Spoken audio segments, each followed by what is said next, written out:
En mi trabajo de traducción me ha tocado traducir poesías y déjeme decirle que la traducción de poesías es muy complicado. Podemos agregar también a la traducción de poesías las traducciones de canciones, ya que tanto las poesías como las canciones utilizan recursos literarios, utilizan hipérbole, comparación, símil, metáfora y otros recursos literarios. Entonces, cuando uno está haciendo la traducción, tiene que establecer prioridades y la prioridad va a ser conservar el mensaje, el significado de la poesía o de la canción, o necesariamente tiene que conservar la rima y la métrica, porque a veces estas dos situaciones se complica bastante: conservar el sentido, el significado del mensaje y conservar la rima, la métrica y todos los recursos literarios que se puedan dar en una poesía, en una canción. Entonces, cuando se trata de traducción de poesías y canciones es un trabajo bastante complicado, y ahora me estoy dando cuenta que también preparar un estudio que tiene un cántico, en este caso hablamos de Éxodo capítulo 15, que tiene el cántico de Moisés y de María, me doy cuenta también de que es complicado preparar un estudio bíblico sobre este capítulo, especialmente a la hora de bosquejar este capítulo. Pero fiel a lo que es el cántico, vamos a dividirlo en estrofas. Este capítulo 15 de Éxodo podemos dividirlo en 4 estrofas, la parte del cántico. Desde el versículo 1 al 5 es la primera estrofa, la segunda estrofa desde el versículo 6 al 10, la tercera estrofa desde el versículo 11 al 13, la cuarta estrofa desde el versículo 14 al 17 y una declaración final en el versículo 18, y también vamos a ver un interludio explicativo del 19 al 21. Para finalizar este capítulo vamos a ver la última parte también, desde el versículo 22 hasta el versículo 27, donde habla sobre el agua amarga de Mara. Entonces empecemos a ver estas estrofas del cántico de Moisés y de María. Y empecemos con la primera estrofa. Lo tenemos desde el versículo 1 al 5 y vamos a leer esos versículos para poder recorrerlos posteriormente. Dice así la palabra de Dios: Entonces cantó Moisés y los hijos de Israel este cántico a Jehová y dijeron: Cantaré yo a Jehová, porque se ha magnificado grandemente, ha echado en el mar al caballo y al jinete. Jehová es mi fortaleza y mi cántico, y ha sido mi salvación. Este es mi Dios, y lo alabaré, Dios de mi Padre, y lo enalteceré. Jehová es varón de guerra, Jehová es su nombre. Echó en el mar los carros de Faraón y su ejército, y sus capitanes escogidos fueron hundidos en el mar rojo. Los abismos los cubrieron, descendieron a las profundidades como piedra. Este es el primer párrafo de este cántico de Moisés y de María. Y para ponerlo en contexto, tenemos que leer el último versículo del capítulo 14, que dice, el 14:31, que dice: Y vio Israel aquel grande hecho que Jehová ejecutó contra los egipcios, y el pueblo temió a Jehová, y creyeron a Jehová y a Moisés su siervo. Entonces, el escenario del cántico de Moisés y de María es posterior al cruce del Mar Rojo en seco. El pueblo de Israel vio este grandioso milagro que Dios hizo para que su pueblo no sea ejecutado por los egipcios y cruce en seco y se salve de la mano de los egipcios. Entonces, ante este escenario, ellos, dice el versículo 31, la parte final, y creyeron a Jehová y a Moisés su siervo. Y con ese escenario ellos desean alabar a Dios, desean mostrar su gratitud con un cántico. Y veamos algunas palabras interesantes en estos 5 versículos. En el versículo 1 dice, cantaré. Un poquitito más adelante de la introducción dice, cantaré yo. Y aquí el autor, Moisés, está hablando en primera persona. Y también todos los israelitas en primera persona estaban con la intención, con las ganas de cantarle. ¿A quién? Dice seguidamente, cantaré yo a Jehová, el objeto de la alabanza del pueblo de Israel, aquel que los sacó con mano poderosa, que los hizo cruzar en seco por el mar. A ese Dios, a Jehová, ellos estaban queriendo alabar. Entonces, en primera persona dice, cantaré yo. Estaban deseosos de alabar al poderoso Dios que los sacó de la tierra de Egipto, de la esclavitud. Y qué interesante notar que en el versículo 2 dice, Jehová es mi fortaleza y mi cántico, y ha sido mi salvación. Este es mi Dios y lo alabaré, Dios de mi Padre y lo enalteceré. Se dan cuenta que se utiliza varias veces la palabra mí. Ellos, como dice el versículo 31, ellos creyeron a Jehová y ellos se apropiaron de su fe y querían alabar a aquel que ha hecho algo grandioso por su pueblo. Justamente eso es lo que dice la parte donde dice, cantaré yo a Jehová porque se ha magnificado grandemente, ha echado en el mar al caballo y al jinete. Es decir, ellos querían alabar a aquel Dios fuerte que los sacó con mano poderosa de la esclavitud. Y en el versículo 3 vemos que dice, Jehová es varón de guerra. Qué bueno es que Dios pelee por su pueblo, en este caso el pueblo de Israel. Pero hermanos, qué bueno es que Dios también puede pelear nuestras batallas, ya que cada uno de nosotros cada día tenemos batallas que librar. Y qué bueno es que Dios pelee por nosotros esas batallas.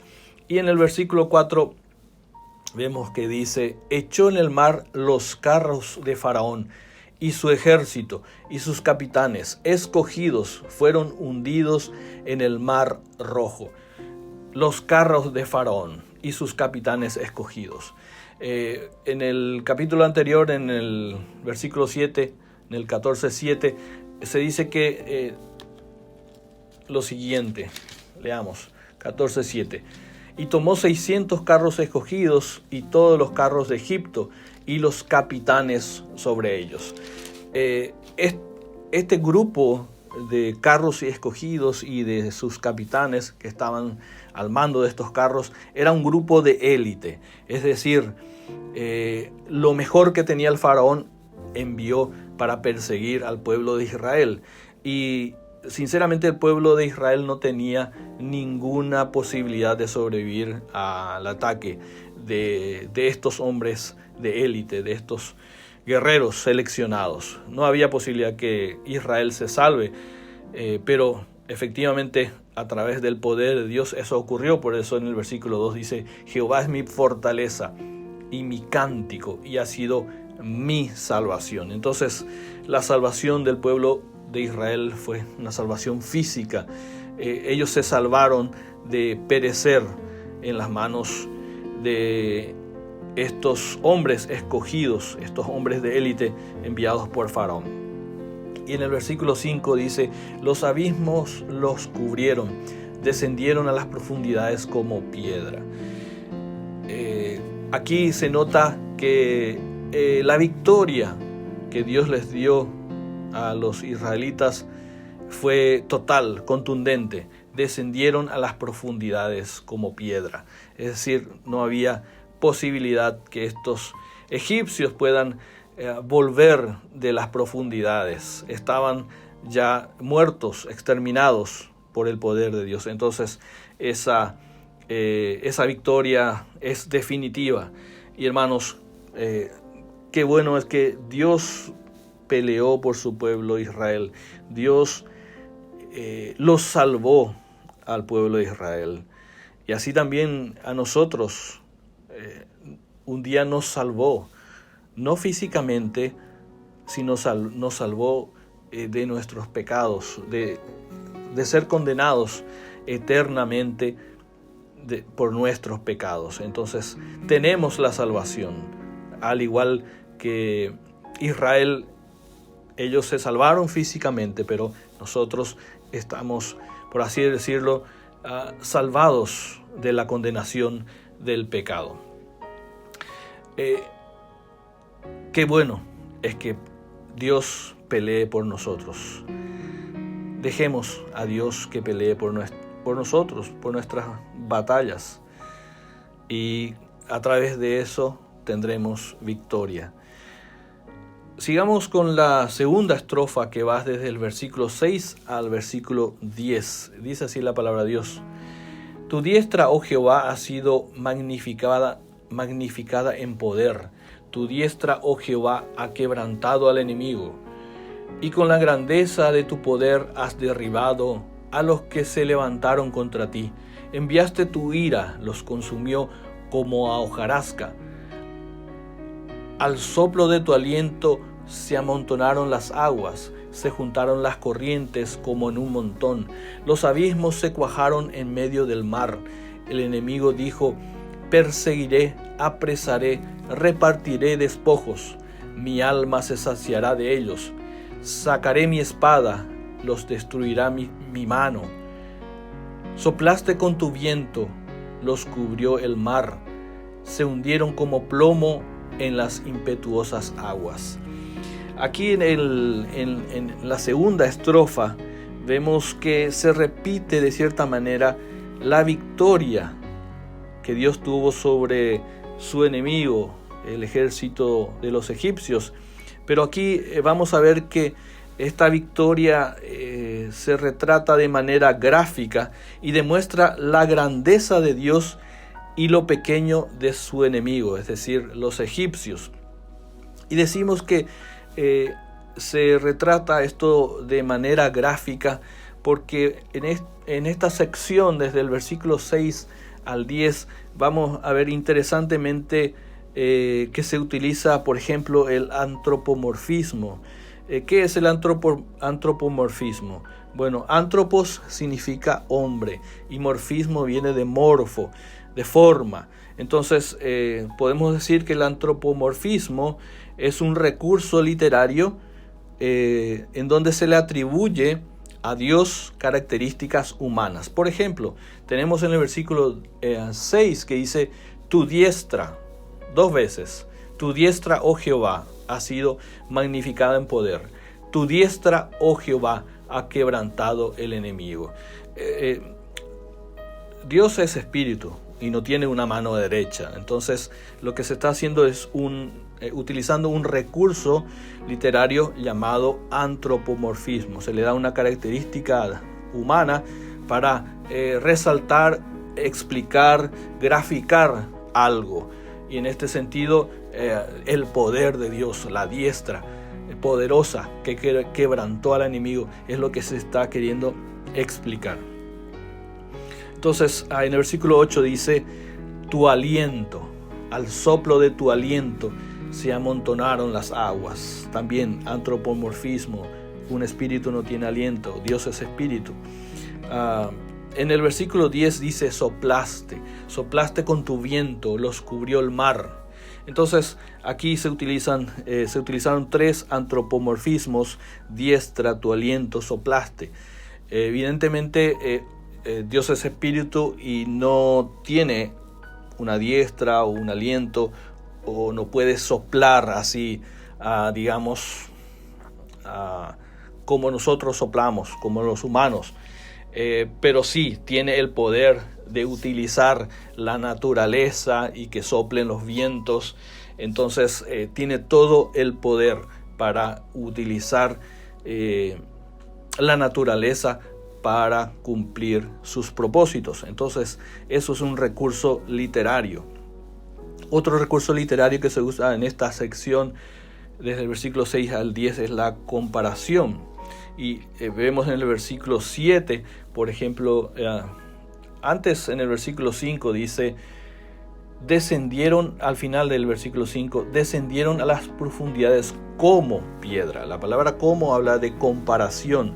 Descendieron como piedra. No es que los egipcios eran piedras, sino que descendieron, se hundieron a las profundidades como piedra. Entonces es una comparación. En el versículo 8 dice: al soplo de tu aliento se amontonaron las aguas, se juntaron las corrientes como en un montón. Está comparando de nuevo. En el versículo 10 dice: soplaste con tu viento, los cubrió el mar, se hundieron como plomo. Y a los que nos gusta la pesca sabemos cómo se hunde el plomo cuando tiramos nuestra liñada, ¿verdad? Nuestro reel. Entonces se hunde el plomo de una forma rápida y va hasta el fondo. Entonces es de una manera gráfica, utilizando el antropomorfismo, las comparaciones. Esta sección está queriendo mostrar, graficar, explicar que Dios con su mano poderosa derrotó a los egipcios, y ellos, como dice el versículo 10 al final, se hundieron como plomo en las impetuosas aguas. Es decir, la victoria fue definitiva. Dios los derrotó allí en el mar. Entonces, eso es lo que está queriendo mostrar. De nuevo, como cada final de párrafo, Dios peleó por los israelitas. Y si nosotros le dejamos pelear también, Él nos dará la victoria. La victoria estará asegurada si le dejamos a Dios que obre en nuestras vidas y nos guíe. Ahora vamos a ver el párrafo número 3, el tercer párrafo, desde el versículo 11 al 13, que dice lo siguiente: ¿quién como tú, oh Jehová, entre los dioses? ¿Quién como tú, magnífico en santidad, terrible en maravillosas hazañas, hacedor de prodigios? Extendiste tu diestra, la tierra los tragó. Condujiste en tu misericordia a este pueblo que redimiste, lo llevaste con tu poder a tu santa morada. Y en este tercer párrafo podemos ver la conducción por parte de Dios de su pueblo a la tierra prometida. Qué interesante es que esta sección hace preguntas muy interesantes. ¿Quién como tú, oh Jehová, entre los dioses? ¿Por qué menciona a los dioses? Porque recordemos que anteriormente Dios envió las plagas a los egipcios, y todas esas plagas tenían relación con los dioses de los egipcios. Cada plaga era para que los egipcios se den cuenta que sus dioses no tenían poder y que Jehová, el Dios de los israelitas, sí tenía poder. Entonces, cada maravilla, cada prodigio, cada milagro, cada plaga que Dios envió sobre el pueblo de egipcio era para mostrar que los dioses de los israelitas no se comparan para nada con Jehová, con el Dios de Israel. Por eso también al final del versículo 11 dice: terrible en maravillosas hazañas, hacedor de prodigios. Eso es lo que hizo Dios enviando las plagas al pueblo egipcio. Y en el versículo 13 va a introducir lo que sería la conducción de Dios, de parte de Dios a su pueblo, para llevarlos a la tierra prometida. Dice el versículo 13, condujiste en tu misericordia a este pueblo que redimiste, lo llevaste con tu poder a tu santa morada. Entonces aquí está la introducción de que el pueblo de Israel iba a ser conducido por Dios hacia la tierra prometida. Queridos hermanos, qué bendición tuvieron los israelitas al ser conducidos por Dios mismo a la tierra prometida. Y qué bendición también tenemos nosotros por ser conducidos en nuestra vida diaria aquí en la tierra por Dios mismo.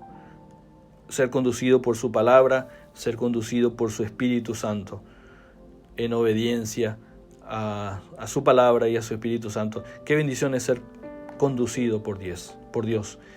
Dejémonos ser conducidos por Dios. Y las batallas que tenemos que enfrentar diariamente, en esas batallas vamos a tener victoria si nos dejamos conducir por Dios. Ahora vamos a ver el cuarto párrafo. El cuarto párrafo es la sección que va desde el versículo 14 hasta el 17. Y dice así la palabra de Dios. Lo oirán los pueblos y temblarán. Se apoderará dolor de la tierra de los filisteos. Entonces los caudillos de Edom se turbarán. A los valientes de Moab les sobrecogerá temblor. Se acobardarán todos los moradores de Canaán. Caiga sobre ellos temblor y espanto. A la grandeza de tu brazo enmudezcan como una piedra, hasta que haya pasado tu pueblo, oh Jehová, hasta que haya pasado este pueblo que tú rescataste. Versículo 17. Tú los introducirás y los plantarás en el monte de tu heredad, en el lugar de tu morada que tú has preparado, oh Jehová, en el santuario que tus manos, Jehová, han afirmado. Hasta aquí va la cuarta estrofa. Y en esta sección podemos ver claramente que Dios ya lo está mostrando a su pueblo, a los israelitas, que aquellos pueblos, los moradores de Canaán, a donde ellos tienen que ir para poseer la tierra, van a escuchar. En el versículo 14 dice, lo oirán los pueblos y temblarán. Se apoderará dolor de la tierra de los filisteos. Es decir, van a escuchar todas las maravillas y prodigios que Dios hizo para sacar al pueblo de Israel de Egipto. Entonces, al escuchar esto, tanto los filisteos en el versículo 14, los de Edom en el versículo 15, también los de Moab en el versículo 15 se los menciona, y a todos los moradores de Canaán, al final del versículo 15 se los menciona. ¿Qué va a ocurrir? Lo que dice en el versículo 16, caiga sobre ellos temblor y espanto. A la grandeza de tu brazo enmudezcan como una piedra, hasta que haya pasado tu pueblo, oh Jehová. Entonces aquí vemos que estos moradores de Canaán iban a temblar, iban a temer por lo poderoso que es Jehová. Y ya le está anunciando Dios a su pueblo Israel para que vayan sabiendo que estos moradores iban a estar con miedo, ya que Jehová Dios iba a pelear por ellos. Iban de esta manera van a conquistar la tierra de Canaán. Y en el versículo 17 leemos que dice, tú los introducirás y los plantarás en el monte de tu heredad, en el lugar de tu morada, que tú has preparado, oh Jehová, en el santuario que tus manos, oh Jehová, han afirmado. Y aquí podemos ver que esto claramente, todos estos versículos, esta sección, habla de la promesa que Dios dio a Abraham En Génesis 17:8 leemos que dice: y te daré a ti y a tu descendencia después de ti la tierra en que moras, toda la tierra de Canaán, en heredad perpetua, y seré el Dios de ellos. Aquí está la promesa a Abraham, la promesa de la tierra prometida, y que evidentemente Dios aquí le está mostrando, y Moisés se acuerda de esa promesa y lo pone en este texto del versículo 17, en esta sección. Básicamente está relacionado a la posesión de la tierra. Entonces, hermanos, el pueblo de Israel era guiado, conducido por la misericordia de Dios, por el amor de Dios, para llevarlos a la tierra prometida.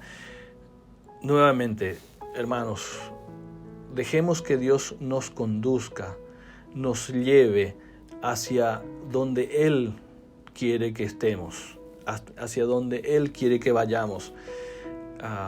Rindamos nuestra voluntad a la voluntad de Dios, hacia donde Él quiera que vayamos, allí tenemos que ir.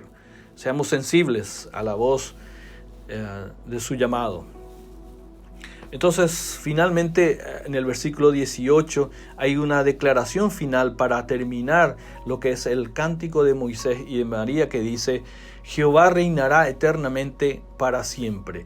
Y es una declaración final que simplemente significa que Dios reinó antes de la fundación del mundo y va a seguir reinando aún después de las nuevas tierras y nuevos cielos y de la nueva Jerusalén, para siempre. Dios no tiene principio ni fin. Entonces es simplemente una declaración final contundente de este cántico de Moisés y de María. Y ahora viene una sección que los comentaristas lo llaman como un interludio explicativo. Y así como el capítulo 15 tiene una introducción que dice: entonces cantó Moisés y los hijos de Israel este cántico a Jehová, y dijeron, es como una introducción. También acá desde el versículo 19 al 21 tiene como una conclusión, ¿verdad? Un resumen y una conclusión que dice, desde el 19 al 21 leemos: porque Faraón entró cabalgando con sus carros y su gente de a caballo en el mar, y Jehová hizo volver las aguas del mar sobre ellos. Mas los hijos de Israel pasaron en seco por en medio del mar. Y María, la profetisa, hermana de Aarón, tomó un pandero en su mano, y todas las mujeres salieron en pos de ella con panderos y danzas. Y María les respondía: cantad a Jehová, porque en extremo se ha engrandecido. Ha echado en el mar al caballo y al jinete. Aquí vemos, como les decía, un resumen final, como una conclusión de lo que había sucedido con Faraón y sus carros, que fueron hundidos y derrotados y terminaron en el fondo del mar. Y en el versículo 20, interesantemente, dice: y María, la profetisa. María es la primera mujer a quien se le da este honor de ser llamada profetisa. E interesantemente hay un versículo en Miqueas capítulo 6, versículo 4, que dice: porque yo te hice subir de la tierra de Egipto, y de la casa de servidumbre te redimí, y envié delante de ti a Moisés, a Aarón y a María. Entonces es interesante que Miqueas se acuerda del evento, de este evento que estamos viendo, y de todo lo que significa la salida, el éxodo de Israel de Egipto, y que María tuvo por lo menos se puede deducir por las palabras de Miqueas, que María tuvo una participación muy especial, porque justamente Miqueas menciona a Moisés, a Aarón y a María como personas que estuvieron trabajando, estuvieron activando para todo lo que se significaba el hecho de ser sacado por Dios con mano poderosa de la esclavitud de Egipto. Entonces vemos una participación muy especial de María en este evento. Entonces también para pensar en la iglesia. Las hermanas son muy importantes para muchos ministerios en la iglesia, y qué interesante es que podamos tener muchas Marías en nuestra iglesia que puedan servir a Dios, que puedan ser útiles en el ministerio, y ellas mismas también se sientan útiles sirviendo a los demás, a los hermanos. Entonces agradecemos por las muchas Marías que tenemos en la iglesia El Faro, que siempre están sirviendo, siempre están dando todo de sí para que la obra de Dios siga adelante. Damos gracias a Dios entonces por nuestras hermanas de la iglesia El Faro. En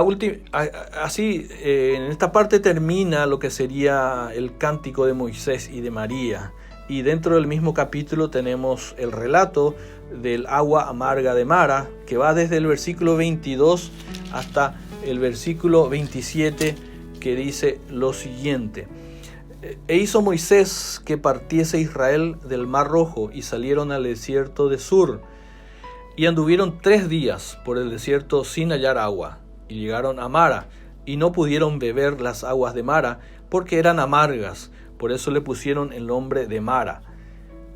Entonces el pueblo murmuró contra Moisés y dijo: ¿Qué hemos de beber? Y Moisés clamó a Jehová, y Jehová le mostró un árbol, y lo echó en las aguas, y las aguas se endulzaron. Allí les dio estatutos y ordenanzas, y allí los probó. Y dijo: Si oyeres atentamente la voz de Jehová tu Dios, e hicieres lo recto delante de sus ojos, y dieres oído a sus mandamientos, y guardares todos sus estatutos, ninguna enfermedad de las que envié a los egipcios te enviaré a ti, porque yo soy Jehová tu sanador. Y llegaron a Elim, donde había 12 fuentes de aguas, y 70 palmeras, y acamparon allí junto a las aguas. En esta sección final ya del capítulo 15 vemos cómo el pueblo de Israel, después de este cántico de Moisés y María, van 3 días y llegan hasta Mara. Entonces aquel lugar dice que tenían aguas amargas, y ellos no pudieron beber, obviamente eran aguas salobres. Si alguno probó agua salobre con sal, es realmente algo muy muy difícil de tomar. A uno le da náuseas si tiene una cantidad excesiva de sal, ¿verdad? Entonces esto es lo que ocurrió con el pueblo de Israel. Pero ¿qué pasó? Ellos, el versículo 24 dice: Entonces el pueblo murmuró contra Moisés y dijo: ¿Qué hemos de beber? Y esta murmuración interesantemente pasó solamente 3 días. En el versículo 22 tenemos que dice 3 días que habían pasado, que ellos salieron, pasaron el mar, cruzaron en seco, vieron la maravilla de Dios, el poder de Dios, el milagro de Dios, y ellos 3 días después ya se estaban quejando, ¿verdad? Porque no tenían que beber. Obviamente fue una situación difícil para ellos. Se les habrá acabado las provisiones de agua, y obviamente estando en un desierto eso trae cierta desesperación. Pero ellos se habían olvidado de que Dios era poderoso para poder proveerles lo que necesitaban. Y en el versículo 25 dice: Y Moisés clamó a Jehová, y Jehová le mostró un árbol, y lo echó en las aguas, y las aguas se endulzaron. Allí les dio estatutos y ordenanzas, y allí los probó.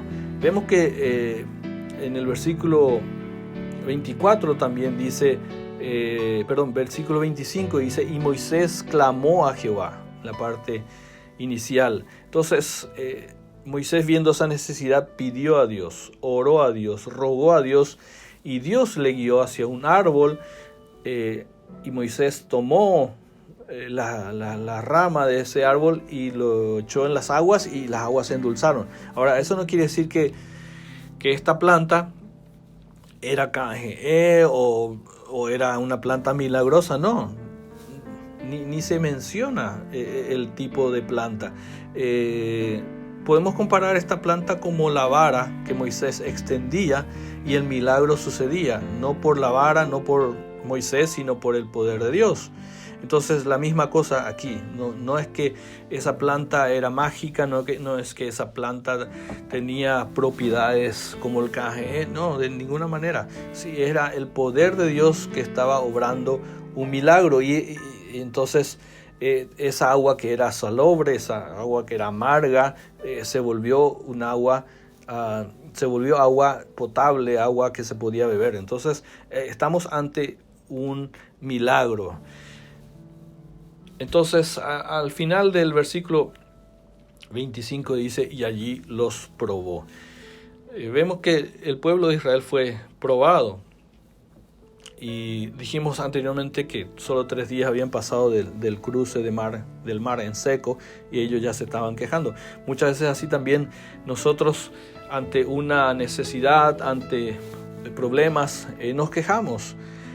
No recurrimos a Dios para buscar solución, y quizás en ese momento estamos siendo probados. La palabra probó en hebreo es eb, y significa someter a dificultad a fin de probar las cualidades de alguien.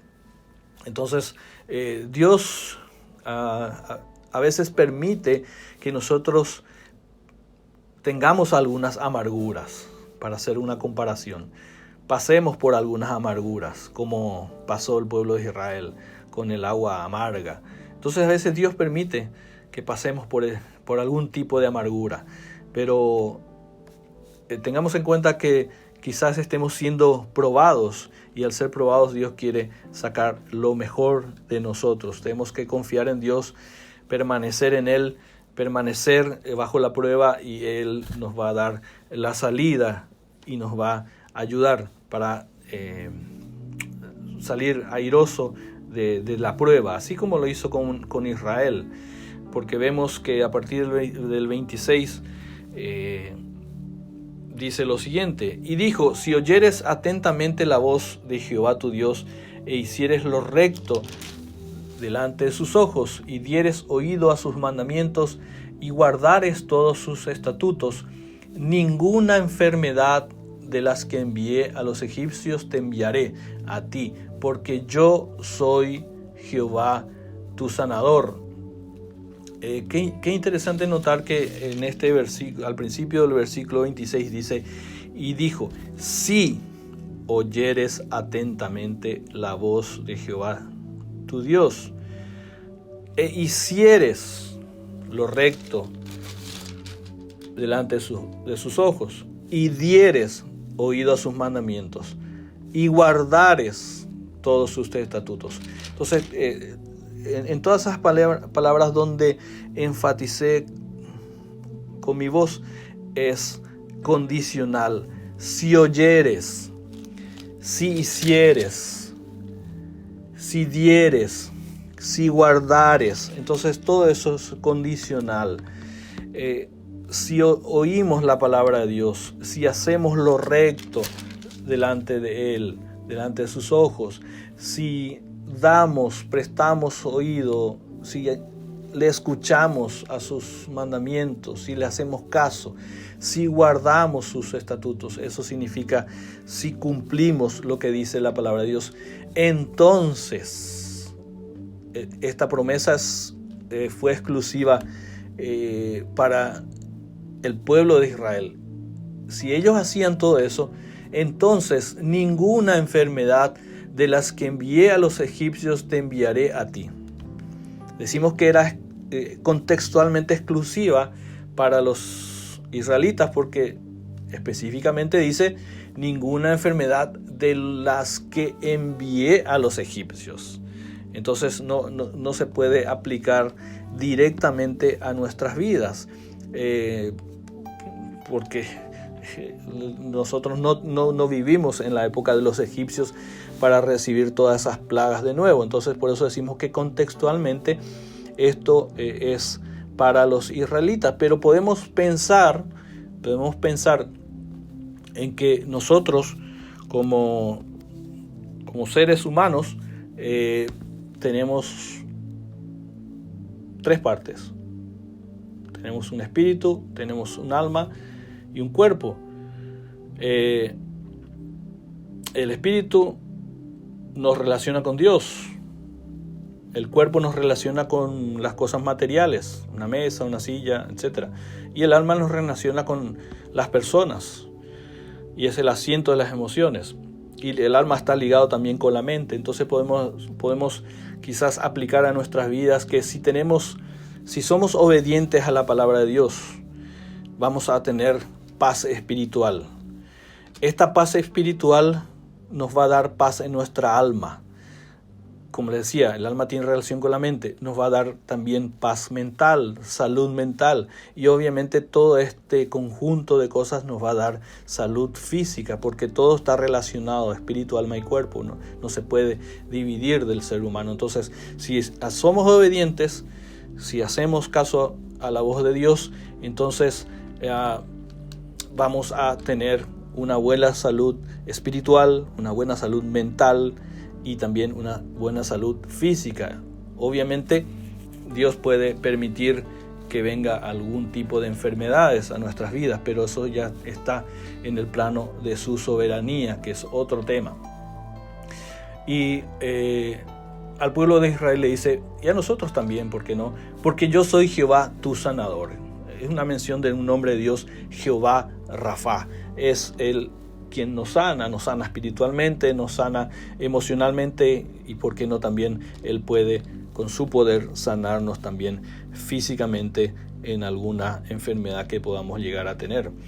Y el versículo 27 dice, y llegaron a Elim, donde había 12 fuentes de aguas y 70 palmeras, y acamparon allí junto a las aguas.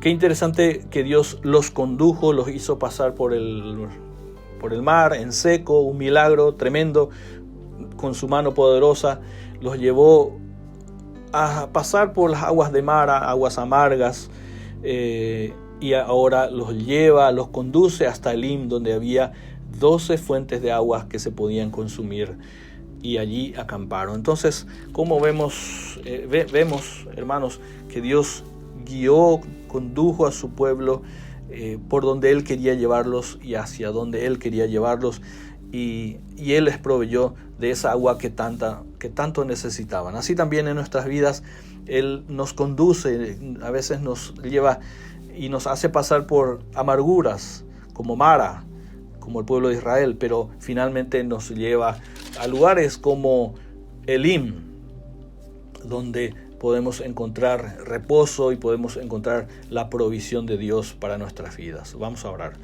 Nuestro Dios, cuánto te agradecemos por tu amor, por tu misericordia. Gracias, Señor, porque nos conduces en nuestra vida espiritual, en nuestra vida física también, aquí en la tierra. Gracias por tu amor, gracias por tu misericordia, gracias por tu palabra que nos conduce, que nos guía hacia donde tú quieres que vayamos. Gracias por tu Espíritu Santo también, que nos da discernimiento para entender tu palabra y para saber tu voluntad, Señor. Así que gracias te damos por nuestras vidas y dejamos las mismas en tus manos, en el nombre de Cristo Jesús. Amén.